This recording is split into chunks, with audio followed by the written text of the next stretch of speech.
supporters of Dave's Tacklebox.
Well, hello, good evening. It is Sunday the 9th of March and this is Dave's Tacklebox. Unfortunately, Mr. Kitson has had a turn of events which he cannot avoid and therefore cannot be with you tonight. It's quite a last minute thing within the last 3 hours or so. He sends his apologies. There's nothing much he can do about it, unfortunately. So I'm here and I thought to myself, what can we do? Aside from punting efvi.eu, I support the European Free Vaping Initiative, and I know there's an awful lot going on with that, and I know we've broken 10,000 signatures to efvi.eu as of yesterday, I think it was, which is very, very good, and congratulations to everybody that signed up. And I thought, right, we need to be looking to the future here, and then I thought we also need to be looking to the past, because like many people, I found myself being extremely impressed with Louise Ross on Thursday night, and I thought what better thing to do than to get out all of the technical trickery rubbish that happened right at the beginning of the show and play in Thursday night's VT talk again. I'm sure you won't mind if you find it or found it as inspirational as I did first time round, and that was taking part in. I'm really looking forward to watching it. So I'm not going to blether on. Make sure you've got your drinks and you've got your tanks filled up and your batteries are ready to go, because this is one you really should not miss. I'm going to enjoy watching it. I hope you do too. This is what happened on Thursday with all of the techno doogery boogery taken out. Sit back, relax and enjoy. Tonight marks, I think, a first. Because we have with us a superstar. If you're on Twitter, you will know her as Granny Louisa. If you're not on Twitter, you may know her as Louise Ross, from Leicester. From Leicester, that's right. From Leicester, and that's all I'm going to say for the moment, for all will become clear. So that's Louise Ross, who's in the centre monitor, and I'll put you full screen. Good evening, Louise. How are you doing? Hi. Good to see you. And you. I won't make small talk about the weather and stuff like that. Just say welcome along and thank you so much for joining us. I'm very pleased to be invited. Thank you. Oh, our pleasure. And as per usual, I've got the effervescent loveliness and bountiful beautiliciousness that is Savin. Let's get on with it. Let's get on with the show then. And I'm so pleased that Louise is here, because people will maybe know that Leicester Stop Smoking Services have ploughed a brand new path. It's a path that hasn't been taken by anybody else as yet that we know of, and the architect and engineer of this path of bringing in harm reduction via the use of e-cigs is Louise Ross, Granny Louisa on Twitter, who's with us tonight. And I want to find out a little bit more about the person behind this. So Louise, where where did you start? Why did you get involved in the Leicester Stop Smoking Services to start with? What's the background to all of this? Well, I've managed the Stop Smoking Service for 10 years, and I was asked to do an article about e-cigs for the Leicester Mercury, and at the time, this was like about October time, and I felt very, very unsure about the dangers of e-cigarettes, and so I wrote an article that was actually very hesitant and had all the what we now know of the myths about how it could renormalize smoking and that sort of thing. And I saw an advert for the e-cigs summit and thought I really, really wanted to go to that, because I knew that there was a lot more information that I needed to make proper decisions. And that was really a turning point. As a lot of people on Twitter will have heard already, I thought it was a brilliant day, and I came away completely in a different mindset to what I went with. Well, yeah, okay. Let's talk about the mindset pre e-cig summit, and you say that had you been convinced by what you're now calling the myths, the notion that this would renormalise smoking, that it would get kids into it, that flavours were a bad thing, and so on and so forth. Where did that come from, and how did it impact you? Yeah, I don't think I'd even thought about it that deeply. It just seemed it seemed too worrying, I suppose, to just assume that it would be harmless. I talked to a GP in Leicester who actually wanted to supply e-cigarettes, for all his patients, all his smoking patients. And I thought this was really quite dangerous, because what about pregnant women? What about young people?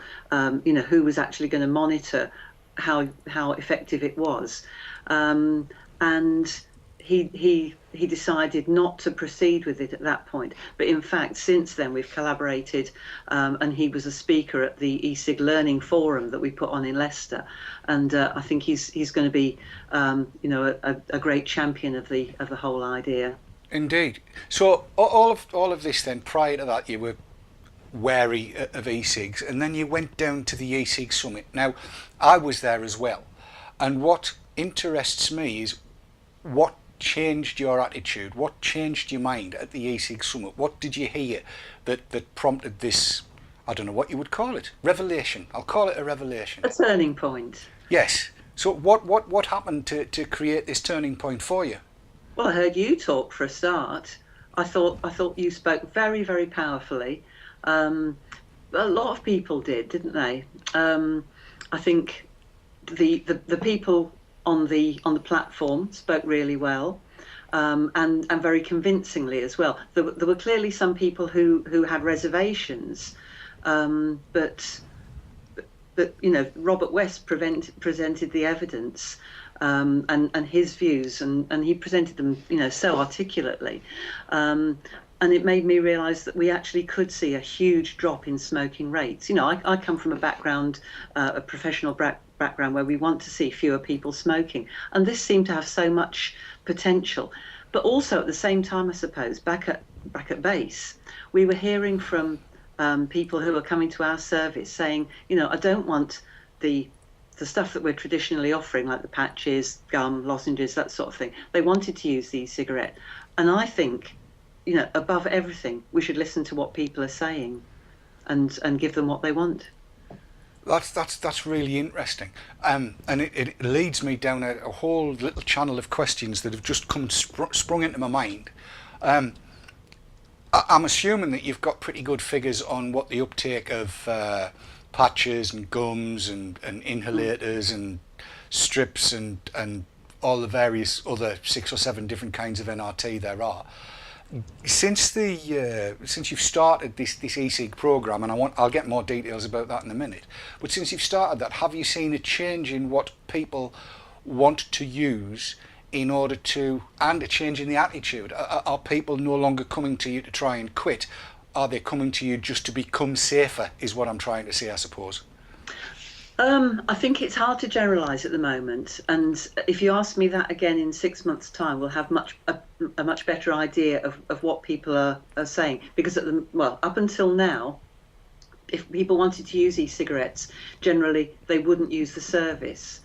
And I was worried that we were just, losing potential quitters right, left and centre, and that we had to change our offer to bring people back into the service. And that's what I'm hoping will happen now. We launched the e-cig friendly scheme on the 1st of March, and I'll show you the literature for that in a minute. But certainly all this year it's been very difficult to get people into the service in the numbers that we used to be getting, and I know that the e-cig is the reason for that. That's so interesting. That is so interesting. How much of a drop have you seen then over the course of, say, the last 12 months? About 20% less people, fewer people than we'd had the previous year. But that's quite a lot. We're still getting people who want to use traditional licensed products, and I think we've got a duty to give people the choice. If that's what people want, and a lot of the people that use our service will have used patches, perhaps relapsed, want to use them again. We'd offer them a full range, but we'd also talk about the potential to use e-cigarettes as well. But you've spoken about relapse there, and I'm sorry, I'm so interested in all of this, because everything I've heard coming out of official circles, the big high ups in public health, will say with NRT you are twice as likely to be able to quit. But you're at the coalface and you see this happen all the time. What kind of relapse rate have you seen with traditional NRT? When we've followed up people a year later, after they've quit with us, we follow them up a year later, and about 30% are still not smoking.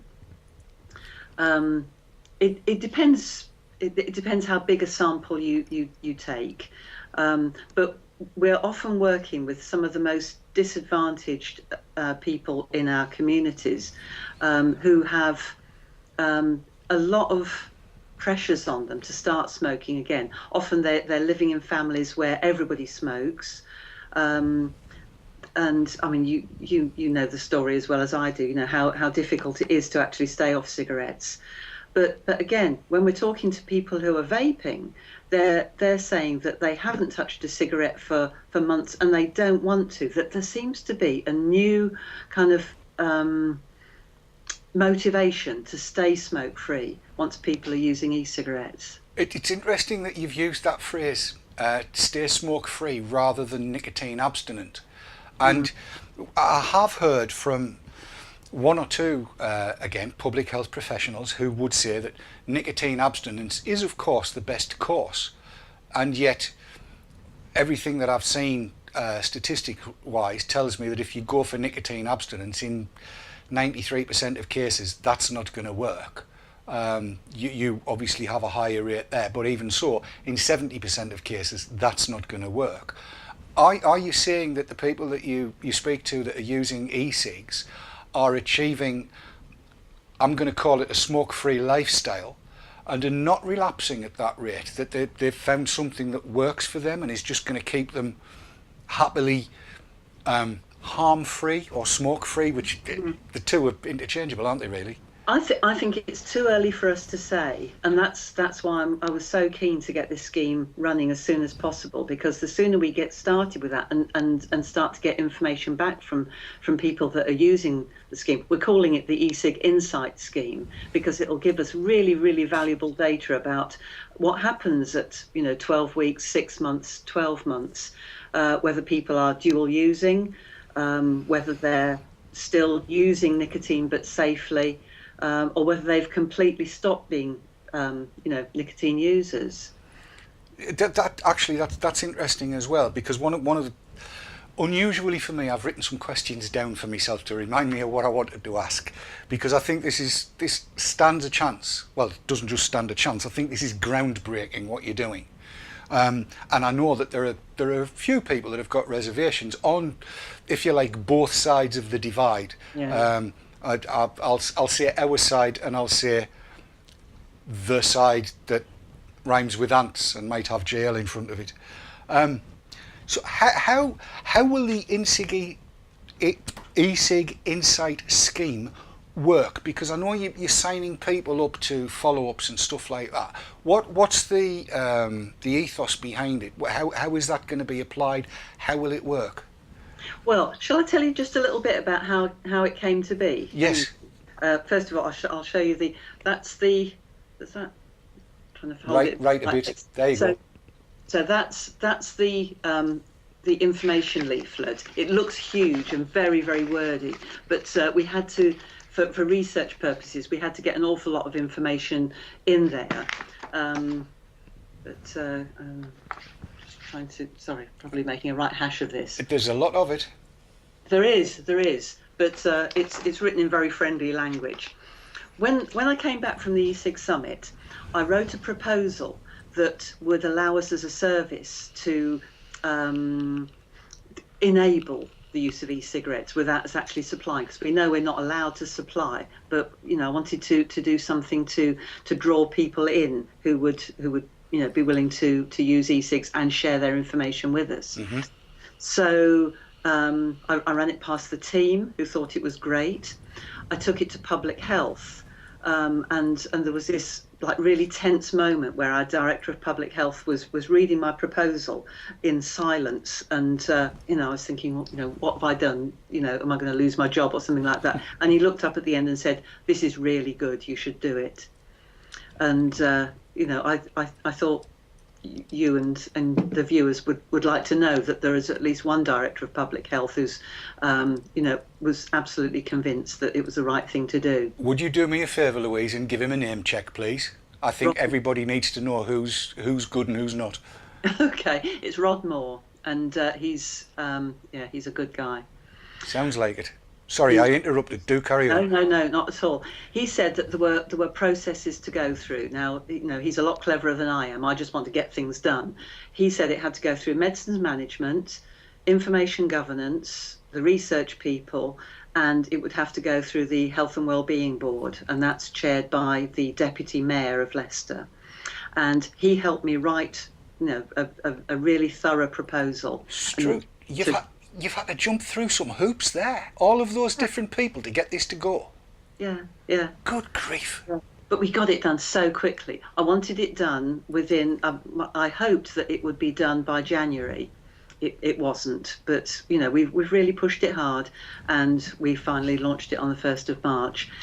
We've had to be a bit cautious about it, because I run the Stop Smoking service for 3 local authorities, and it's only Leicester City who've been able to sign it off. We're still waiting for Leicestershire County and Rutland to take that step. So I just need to say that as a word of caution. Mm-hmm. And sorry, I was probably rambling along and forgot to answer a question that you just asked me. No, to be honest, I'm finding all this fascinating. I do apologise for interrupting before. So we'd got to the point where I was telling you how it was going to work. Yes. So, and we've also got a flyer that we're going to put out in GP practices. We're going to send it out as an e-shop to Leicester City Football Club. They've got something like 30,000 members on their network. So that will go out possibly this week to encourage people to kind of come to us and sign up with us. So people would be assessed by one of my advisors. They'd make a choice between either one of the licensed products or e-cigarettes. They'd have to buy their own e-cigarettes, but as a thank you for allowing us to follow them up and get their views on what happened, we give them a £30 voucher, and that's in a way offsetting the cost of buying their own e-cigarettes. Indeed. Again, it's just occurred to me while we're sitting talking here, because it's all really quite new to me. What about current e-cig users? Is there any value in your Stop Smoking service in following up current e-cig users that have perhaps just started since the first of the year, for instance? Definitely, yes. I think they would be new enough e-cig users to still regard themselves as smokers. And many have already told us, when we talk to people at health fairs, for instance, they'll say that they're still dual using. So, they'll vape a bit, they'll smoke a bit.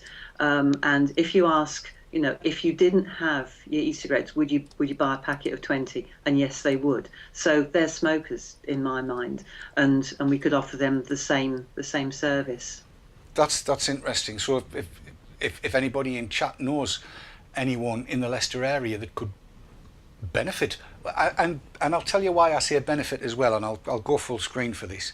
The reason I say benefit is because it seems to me, I've done it again, haven't I? I've done it again. Now try. There you go. That's better. It seems to me that what Louise is doing here is gathering evidence of how e-cigs are used in harm reduction without being upset and waylaid by the naysayers, as in the data is going to be collected by people who are already on the side of public health, for want of a better phrase. And we do know some people who are on the side of public health and are on Newsnight and make a hash of it. But we'll come to that later maybe if we get the time. And this could indeed help the cause of e-cigs to have an accredited public health body gathering this information. Does that resonate, Louise? Is that kind of where we're at here? Yeah, I think so. And I'd also like to thank two people particularly, and that's Lorian and Amanda, both of which have given me a lot of time on the phone. We've tweeted, we've emailed, and they've helped me understand things that hadn't actually sort of made sense to me at the time, like the difference between people giving us evidence on second generation e-cigs and cigalikes. I kind of gathered that second generation would be more effective, that people don't actually like the cigalikes, because we'd already had people coming to us and saying, try those e-cigarettes, they're rubbish. But actually what they were doing was buying, the little cheap ones in the garage, or, over the counter in the newsagents, not finding them satisfactory. Clearly, talking to vapers at the conference, at the summit rather, people were getting a very different experience. So what we're going to be doing, if we're talking to people, is asking them to consider using the refillable models, and explaining that people seem to get a better better experience through that. Amanda also gave me, was it Amanda or Lorian? I've forgotten now, sorry to both. Gave me a contact for a vapers forum that we could put on our website so that we can direct people to go and get some independent information, so they're not relying on us, because we don't know enough about it. It's people like you that have got the expertise. Well, I'm going to say this. I think you know enough about it to know the right thing to do. That's the important part. I'm looking at Sav, and she seems to be chomping at the bit to bring chat in. What have we got from there, Sav? I've got an awful lot from chat. First of all, chat, just want to say a huge well done and wish there were so many others that were like you. Oh, I'll second that. Yeah, absolutely. Slim UKV has said, question for Louise. Smoking prevalence is obviously going down faster than previous years. Are smoking cessation services nationwide recognising that e-cigs are the major factor in this decrease? I would say yes. I think if any services said it wasn't to do with that, then they're not looking at the information right in front of them.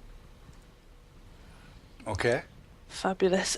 Joseph K has said, listen to what people are saying and give them what they want. Excellent stuff, Louise.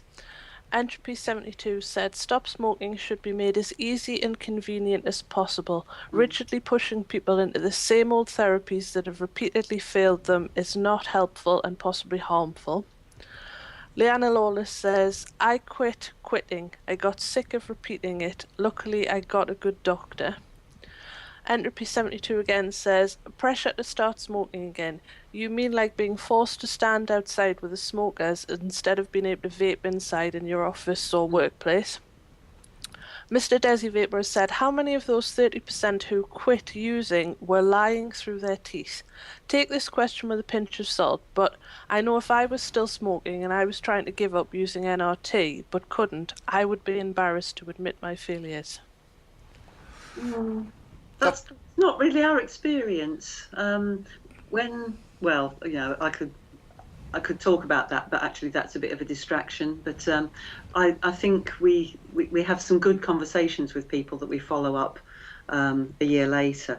The other person, sorry, just interrupting, the other person that I wanted to credit was Professor Jason Hughes, who's a professor at Leicester University, who's done a really, really good blog that we've put out on Twitter. I'm sure you've retweeted it, David. Professor Jason Hughes is very, very pro e-cigs and feels that the restrictions and the regulations that are being proposed are absolutely the wrong way to go. So I think he's going to be a real, force on your side. Yes, I mean I've already tweeted with Jason, and he does seem to be a good guy. Just on the subject of the regulations and what's happened with the TPD, what are your feelings on that? I think it's really, really bad. I hope that there's a chance to actually reverse the decisions that have been made, and I don't know what I can do as just one person, but making noise about how it should be a free choice. It should remain a consumer product. I don't believe it should be medicalised. And I'll keep saying that. Wow, that's. That actually answers my next question. Does it? Right. Yeah, Steffi asked exactly that question. I am. Well, you better read out what Steffi said, but the answer is there. Steffi had said, "Is Louise worried about the TPD and its outcome?" Yeah. And I am here to tell you that I can't see chat where I am, so I had no idea Steffi had said that. But great minds obviously think alike. That's quite taken me aback, because we had a little bit of a to-do when I played that video in earlier. I'm going to play the adverts in right at the end of the show, if that's all right by everybody, and I do apologise to the advertisers. But I really do think that this conversation that we're having is a lot more important at the moment, particularly at the moment. I'm very interested in the whole notion of how you, Louise, can, if you like, spread the word, and I know you already have, and I'm going to mention, he said, going to camera 6, that the UK National Smoking Cessation Conference, which was organised, I don't know how long ago, but which takes place on, I think it's the 12th and 13th of June this year, and had no representation from vapers at all. But you've sorted that, have you not? I have, yeah. Partly because the organisers were so keen to do it. I think it was just an opportunity that they hadn't thought about yet. But because we'd had a vapers panel on our learning forum in January, I'll give a bit of background to that. I wanted to do a sort of conference-y sort of thing in Leicester about e-cigs to inform people, some decision makers, policy makers, frontline staff. So we put together this half-day conference, but we had a vapers panel as well, which was made up of somebody who's actually used our service and chose to use e-cigarettes rather than licensed meds, a local retailer, and a senior official in the county council, and they were on our panel. They talked about their experiences. The audience peppered them with questions, and it changed people's minds. To actually hear people talk changed people's minds, and I thought I really wanted to see this happening at UK and ECC because it's a much bigger audience, and we could have influence in a way that is far bigger than just what happens in Leicester. So I talked to Andy McEwen, who's one of the UKNSCC organisers, and he was really up for it. He didn't need any convincing at all. That's, again, you've got no idea how you are gladdening my heart this evening. I'm here to tell you. It fascinates me. I think what you're telling us is that aside from one or two notable figures in public health, if we approach these people from the right direction and with the right perspective, do you think we're likely to be able to take what you were doing in Leicester and move that further forward, take it countrywide? Do you think that there are enough people, I call them the high-ups because I really don't know what they are, but the public health directors in various different authorities, do you think there's a good enough number of them that are going to be open to a scheme like this, or do you think they'll wait to see how your service and Leicester gets on over, say, the next 6 months? What's the feeling there? I think it's hard to generalise. I think some will remain obdurately resistant to the idea of embracing, new technologies, e-cigarettes. But I think a tipping point will come. Maybe it's already come, where enough of the right people are saying, well, let's think about it differently. We know that Robert West does, Andy McEwen, Martin Dockrell. People who have it. Oh, John Britton. I'm looking at my list. When we've got a GP on our side, I know it's only one GP, but they influence others, and I think we need to expose the arguments to public listening, and policymakers listening, and start changing people's minds. When we did the learning forum, we started off with a polarisation exercise, as I called it. So we asked people to vote, were they for e-cigs, against e-cigs, or sitting on the fence? And the room was about a third each. We did it again at the end, and let's face it, that was only three and a half hours later. Almost everybody was on the pro side. There were 2 people still undecided. This is in a room of 100, and 2 against. But everybody else had gone over onto the pro side. A question here, because I see this, the obduracy in certain public health personalities, shall we say. The 2 that were against, what were their reasons for opposing, shall we say, what we would see as being a sensible course of action? One of them said that they were worried that maybe in years to come, if it was proven that that there was harm that we didn't know about now in e-cigarettes, then people could come back and sue us for harm that we'd allowed to happen. And I didn't get a reason from the other person. So the only reason was the wallet? Well, a duty of care to the public as well. I think he made he took his position because he really felt that we should wait for more evidence that they're actually safe.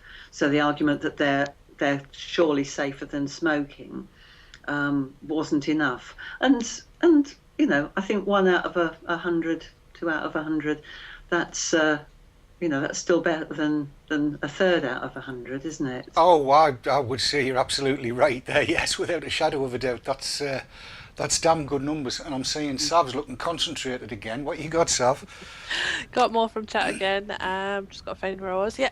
Moonlit has said, incredibly important difference between NRT and e-cigs. Nobody uses NRT for fun.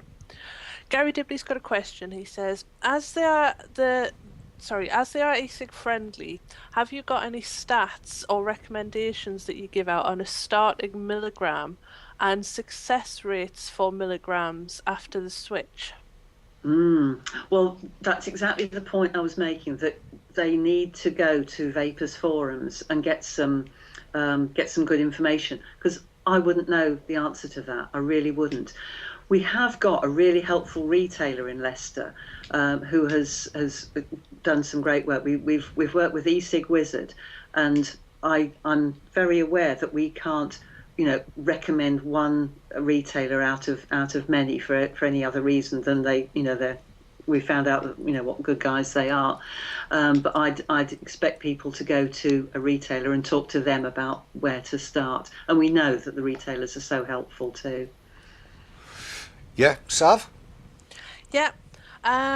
Lorien has said it's amazing what happens when vapers are giving a voice and can be questioned. Slim UKV has said Louise and her enlightened attitude could be a real turning point for us in the political sphere. Yoda 1970 has said with all this positive stuff happening, the EU are going to have a really hard time enforcing the TPD. Oh, yes. Mr. Desi Vapor has said, it's great to see non-vapors on our side. I could listen to this all night if I could. And Slim UKV has said, why wasn't Louise on Newsnight instead of Martin McKee? Yeah, I don't know whether we're going to get time to go to that. I don't know whether we should actually go to that, because we've got two sides of public health there. We have the listening side, the sensible side, the side that seems to understand exactly what this is all about. And I've done it again. Give up. I'll learn how to use this software one of these days. In Louise, what I'm seeing, and I've got no qualms in saying this, is somebody who is pragmatic, can see exactly what needs to be seen, can see the future, and is grasping it with both hands. On the other side of the fence, on the telly the other night, we had someone who appears to have an agenda based on complete lack of knowledge, insensitivity to human beings, and the inability to look at evidence and make a sensible decision. And I'm so chuffed at what I'm hearing tonight. I'm going to go back, because I'm even enjoying looking at you, because you're so nice and wonderful, Louise.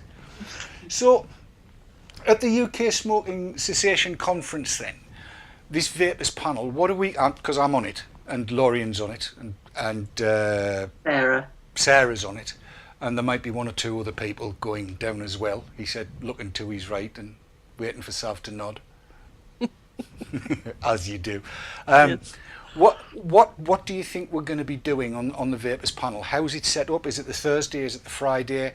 What's the makeup going to be? What's intended? Do you know?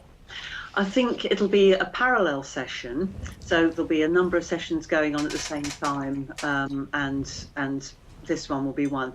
Andy wants Jerry Stimpson to chair it. Okay. And talk a bit. You're smiling. Is that a good choice? That's a brilliant choice. Okay. He's going to chair it and talk a bit about harm reduction and the potential for e-cigs to contribute to the harm reduction agenda. I'll talk a little bit about what we've been doing in Leicester, and it'll be a couple of months on as well, so maybe we'll have a bit more information to share, and then each member of the panel talking about their kind of journey.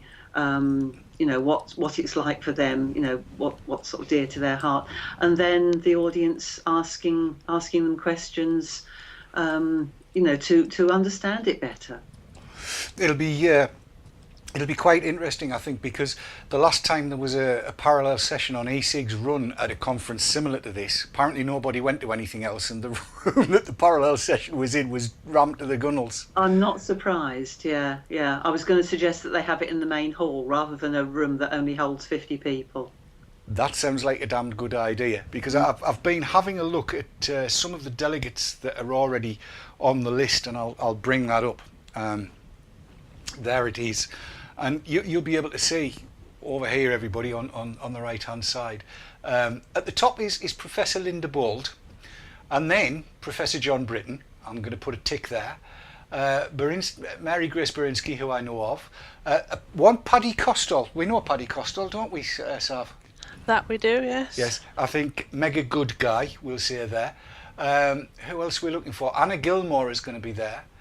I would like to think that there are two names there that might find the what is it they found on the road to Damascus, whichever one it was. What was it called? Anyway, all of that. But there's some names there. There's a Professor Jerry Stimpson. I've never heard of him. Is he a good guy? He's one of the good guys. He's one of the good guys. And Professor Robert West. I think it's safe to say that there's going to be some fairly hefty hitters on that one. And that's by no means an exhaustive list of the delegates. They're just the people that have signed up so far. I'm really quite looking forward to that. But you do know that on, I think it's the 3rd of April, Louise, that Ash Scotland is doing something similar.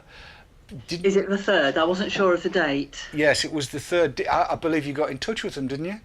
I've been tweeting about how useful it could be to them at their event to have a vapors panel. Yes. Have you had a reply? I haven't, but maybe they're still thinking about it. Oh, I doubt that. Well, you Somehow. never know. Well, Maybe I should contact them direct rather than Twitter. I mean, you could argue that it's a bit inflammatory, perhaps, to do it as a tweet. Maybe I should have made a professional approach to them and talked to them about it. Maybe I should have thought about that a bit better. I can be a bit headstrong sometimes and not really think it through. I'm making myself a note now. Ash Scotland. lovely. Okay. I hope everybody can see now why I think tonight's so important. What I see in you, Louise, is somebody who gets things done. I'm going to bring Dave Kitson in a minute because he's been across to Brussels on a bit of a protest, and I want to talk a little bit about that. But I have nothing but admiration for you. I'll freely admit, when first I heard about the e-cig Insight scheme, I did have my doubts. But having spoken to you 2 or 3 times now and tonight, power to your elbow. I've got nothing but admiration. I think what you're doing is absolutely fabulous. And while I bring Dave in, I'll throw it across to Sav because I have a fair feeling the chat has been quite voluble tonight. I've just got a little... Oh, sorry, go on. Go on, no. You. All right. One of the things that was really interesting about the summit was the fact that people were going to vape in the main hall. And I got an email about that from the organisers the Sunday before the event, and I was quite shocked, I suppose, that people would be vaping. You know, again, remember, I was very naive at that point.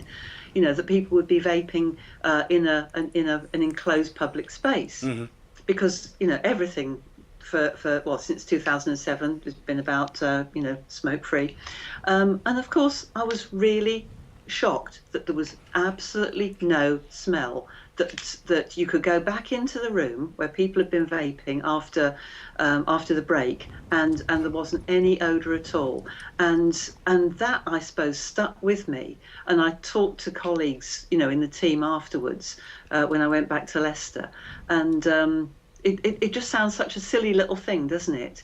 But I suppose that was my naivety, that I hadn't actually realised what it was like to be in an area where people were vaping. So yeah, I know better now. It's a fascinating concept, isn't it? It's amazing that you can walk into what looks like a smoky shaft of a room, and I'm going back a few years now, and you walk in and you can smell peach, you can smell grapefruit, you can smell orange. If Sav's around, you can smell cinnamon and menthol. If Daz is around or Keith's around, you can smell custard. That bit does for me. But as you say, you go out of the room and the room empties for a while. You go back in and then all you can smell is again sweaty feet and perfume until people start vaping again. It's a fabulous concept, and I think again, if it's one of those things that swings public health, that's amazing. Sorry, Sav, over to you.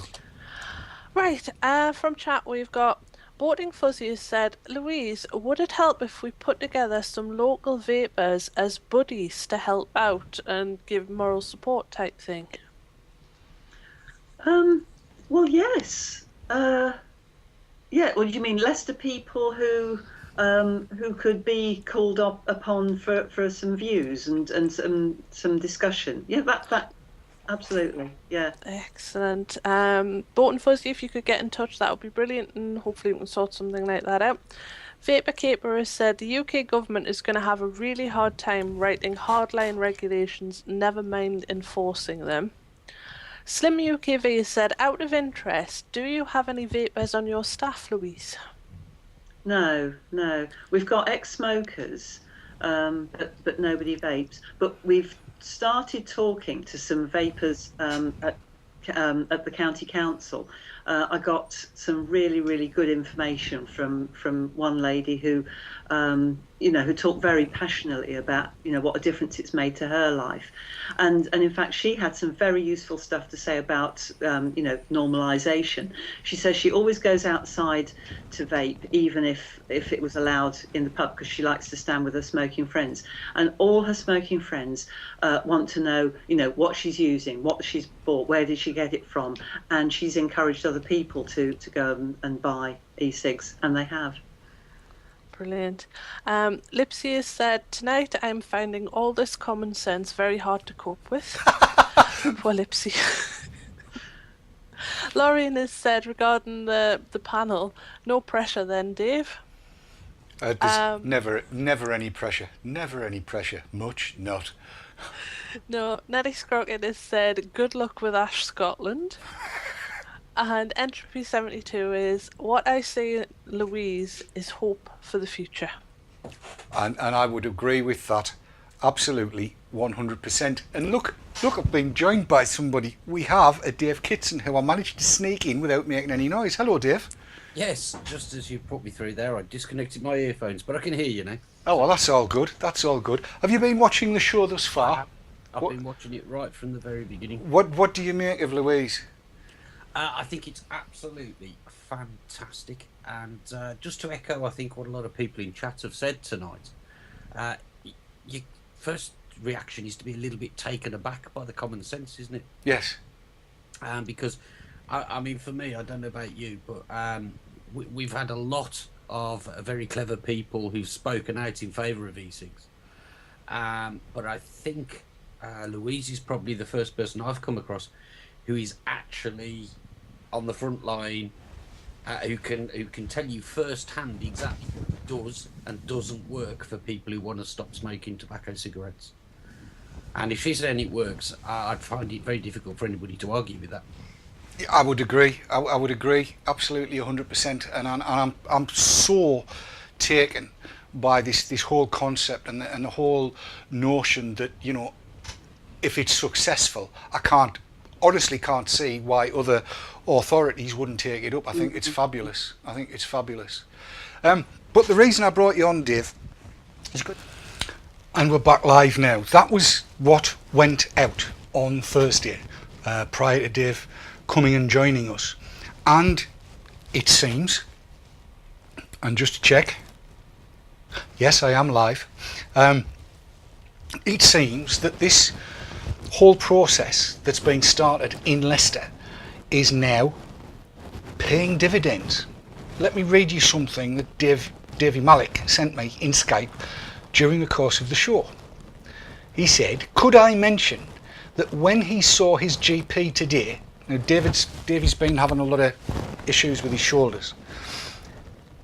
I'll read it exactly. Could you mention that when I saw my GP today, he asked me if I would like to speak to the South Staffordshire Quit Smoking Service at a conference to discuss the success of e-cigs, as he is amazed at the difference in my health since using them and wants me to help spread the word. I think we're at the beginning of something profound and something profoundly effective. Things have been happening in my little circle, and my little circle is only very small. And I just want to tell you about my sister-in-law. Now, Catherine might even be watching this show, but she rang me up the other day to say that she and her husband, Keith, had been to Chesterfield Market. And at Chesterfield Market, they'd come across, as happens in so many these days, an e-cig seller. And they'd approached the stall selling e-cigs and questioned him about what he knew about EFVI.eu. And he must have misheard, because he thought that she was from the VAT, which is an interesting one. And he knew very little about it. So she gave him the spiel, if you like, and said, right, you need to find out about this. You need to get your customers signing up to EFVI.eu, the European Free Vaping Initiative. Now, what you need to know is that Catherine, my sister-in-law, has never smoked, has never vaped, and yet she and her husband and both my nieces are massive supporters of e-cigs and what they've done, even if it's just for me. It would seem that given the right information, the general public out there understand far better than some of the antis in public health what e-cigs are. It also seems that doctors, the people on the cold face, if you like, understand far better than some of the high-ups and so-called big names in public health what e-cigs actually mean.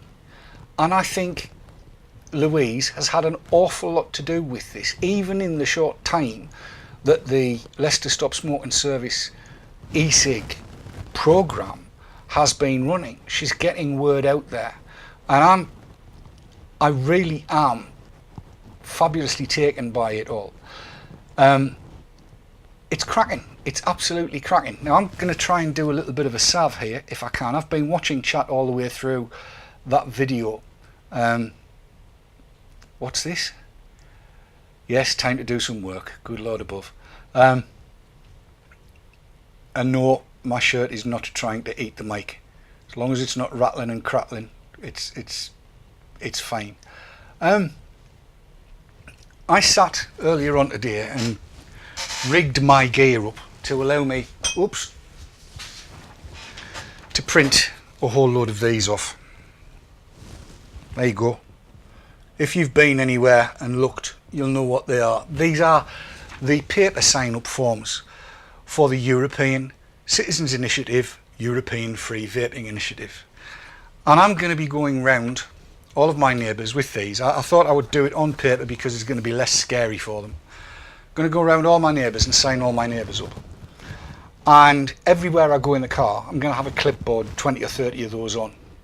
And every chance I get, I'm going to sign people up. If they ask a question, I'm going to sign them up. And it would be brilliant if everybody else could do the same. Now, what I'm seeing in chat is that Sprotty went to his local e-cig store and got them to get all 7 stores across the East Midlands to sign up to EFVI. That's 7 more stores taking signatures. And if you're on Twitter, and if you're not, you should be, you'll see all the time reports coming in from various different vendors that they too are beginning to get the sign-ups for EFVI from their customers coming in. And I've got to say a big thank you to everybody that's doing that. I think it's a marvellous initiative. I did promise you last Monday that you'd be hearing a lot about EFVI in every show, and this is the bit. I apologise for not having an advert that's been sent to us available to play tonight. I just didn't have time to pull it together, but that will be there for tomorrow. Kizzy says the lady on the socialite stand in Milton Keynes had never heard of the EFVI, but was saying that she didn't know what I meant when I asked her if their e-liquid was pre-steeped. She wouldn't know. What else have we got?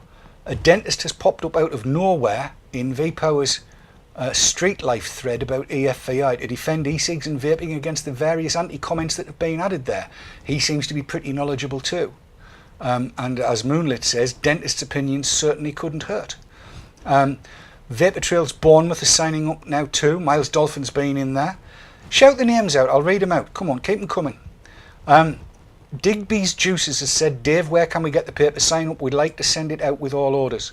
If you go to efvi.eu/forms, you will find one in every language. efvi.eu/forms. They're all in there. Sandy's translated and tweeted a message to the top 9 countries in the EFVI list through Google Translate to try and boot some ass. Good for you. Safer Cigs, Daz, sent an EFVI newsletter out today, and so far 187 direct hits to EFVI as a result. Good on you, Daz. This is what we like to hear. Mark Hamburg is asking, is there any kind of resistance when asking your neighbour? Some are going to say no. Some are going to say no. But I take the view that if the Jehovah's Witnesses can go around and knock at the door and ignore the fact that when I answer the door to the Jehovah's Witnesses, me dressing gown's always wide open and me willy's hanging in the breeze. Sorry to bring the thing down. If they can handle it, we can handle it. Sod it.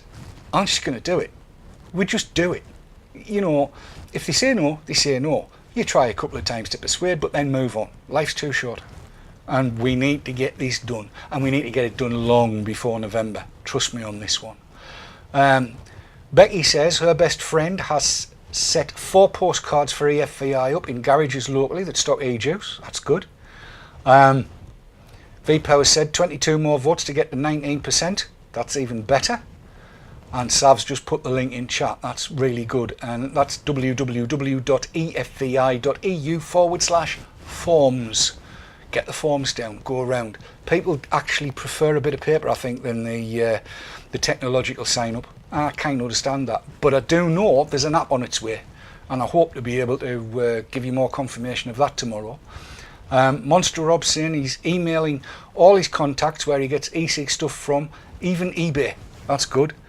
Becky reckons she's had 83 direct hits to EFVI from the blog. Dampf Kex, Steffi says, I have 40 neighbours in this house. There's at least 30 sign-ups there then, Steffi. Kizzy says, and I would agree with this, it's good to see I'm getting plenty of emails from vendors now promoting and asking them to sign up to efvi.eu.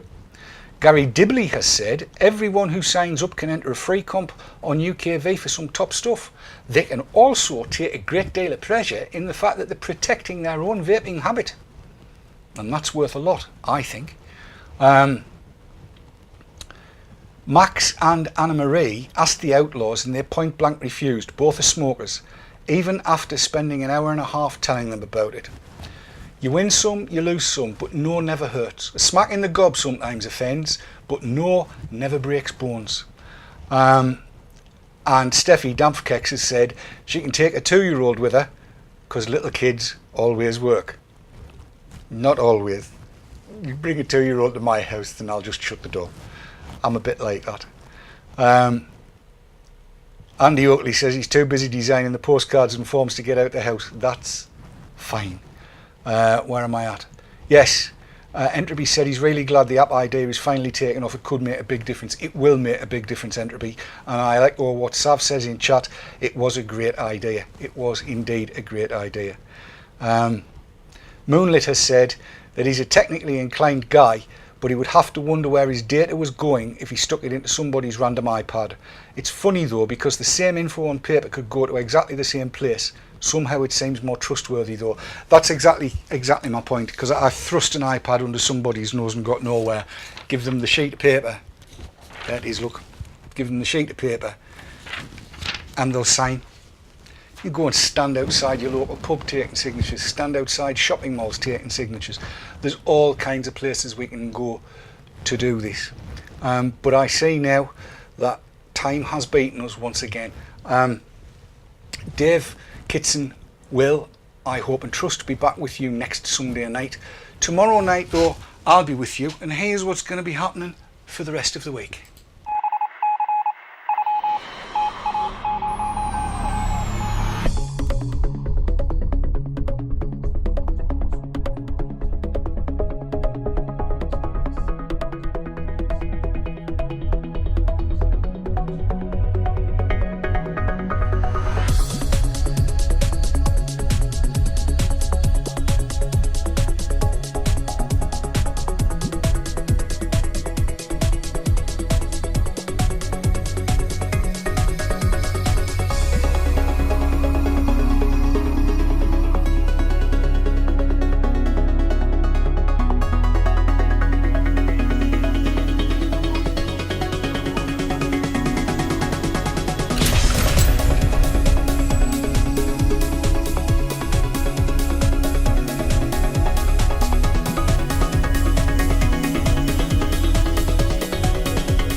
So there you go.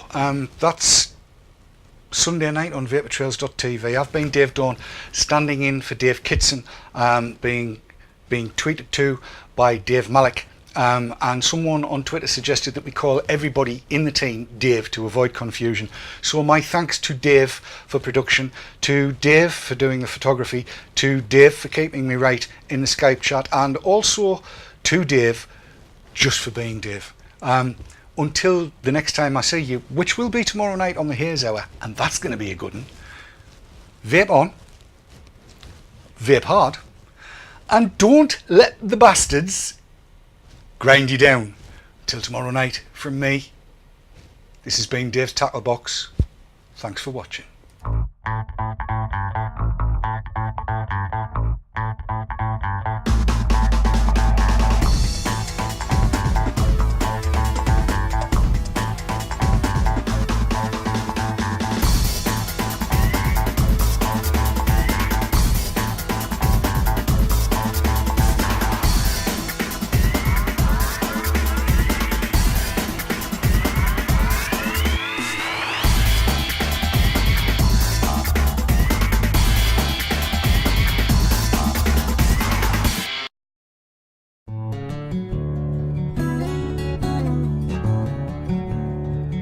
Cloud9 Vaping, sponsors of Dave's Tacklebox.